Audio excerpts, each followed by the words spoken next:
What's up, guys? The Lazy Goldmaker here. We're finally back for the launch of Mr. Pandaria. I've been on vacation, so I didn't really play much the first week, but we are in now, and today we're going to look at what has been, my opinion, the best profession so far, and will be for at least a little while longer.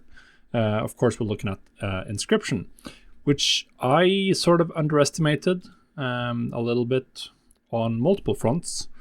But obviously I said that this was going to be really good for all 30, but it was a lot better than I thought it was going to be. So the decks are the main thing. Darkmoon decks, obviously everyone knows, and since they are based on cooldowns, they're kind of limited. So you can see right now, the Serpents deck, 40,000, the Tiger deck, 50,000, Crane deck, 15, and the Ox deck, 7.5. So those are the decks right now. I mean, if we do the quick math here to find the average value, we do 40 plus 50 plus 15 plus 7.5, and we divide that by 4. So it's about a 28,000 gold average value of the decks, and then you divide that by 8 again, and you get 3,500 average value for crafting a Darkmoon card right now. So obviously that's really good, because crafting a Darkmoon card does not cost 3,500 gold. It costs 600-ish. That's valuing the Starlight Ink very cheaply. But about 800, depending on how you source your Starlight Ink on my realm. But either way, you're looking at almost 3,000 gold average profit, so it's extremely good. Now, one interesting thing is that this market is not out of reach. To level inscription, you need about 400 Inks of Dreams. So that's about 3,000 gold. If you want to get it to 600, maybe it's like 450, or you do your own milling, and you end up making a profit anyway, or you end up getting inks that you're going to use.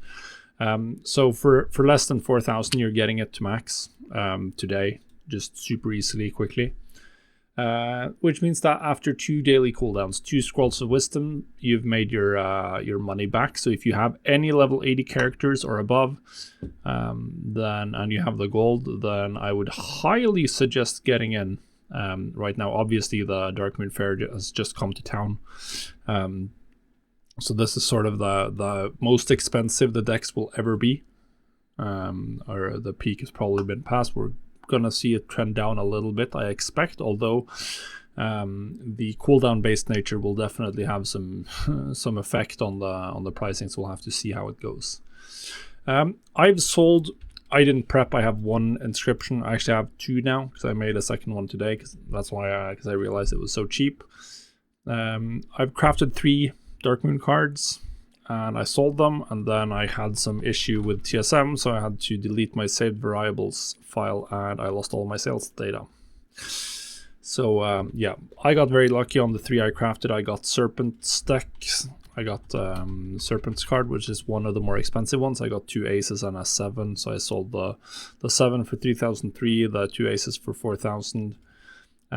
So it was quite profitable. That was about 9,000 gold profit. A little bit less, 8.5, and that's really good. Now, one thing that has been a little bit maybe slept on is the offhands, which you also can use the Scrolls of Wisdom for. So you can see here the Inscribed Jade fan, for instance, which is the DPS caster one, which a lot of people will get because it has a lot of hit. This one is 5 Scrolls of Wisdom, so you're looking at about an 18,000 gold profit. So you're looking at a little bit over 3,500 gold profit, which is a little bit more than for the Darkmoon cards, because the Darkmoon cards are valued at 3,600, 3,500, and they cost you 600-700. So it's a little bit less than 3,000 gold profit. The offhand is a little bit more, and since you need to save for 5 days, the competition is going to be a little bit less, but then again, the competition to sell might be a little bit higher. Now, what I have been doing since I collected the sales and lost the data, I've been doing a lot of greater inscriptions. I've been spamming them. You see here, I have about 15,000 gold in greater inscriptions, the shoulder enchants.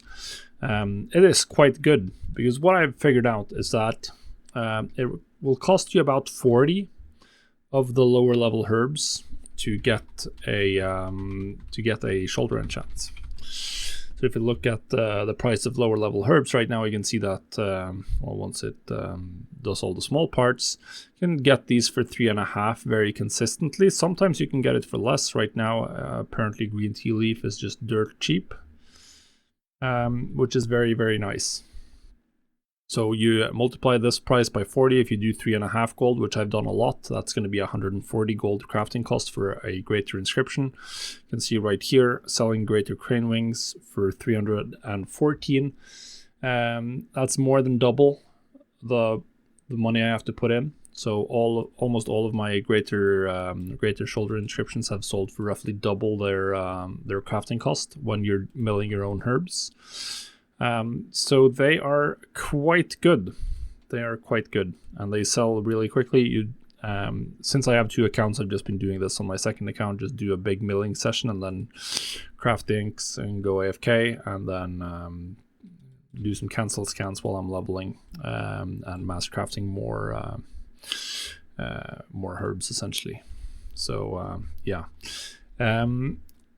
That's been quite good. As we can see, I probably have about 30,000 gold in sales since launch, but I lost, I had at least 11,000. I've also sold some other items from other professions, but nothing on the scale of what I've been doing with inscriptions so far. I think that at least until raids open, then this and maybe other BOEs are going to be sort of the main thing you can do. So this is very good, 16,000 gold sales right now, which means that I am up quite significantly since launch. I think I had about 100,000 gold on this character when launch rolled around, but obviously I don't know because I lost the data. But yeah, leveling professions has not been a problem, and inscription is just juicy as hell right now, so go get some.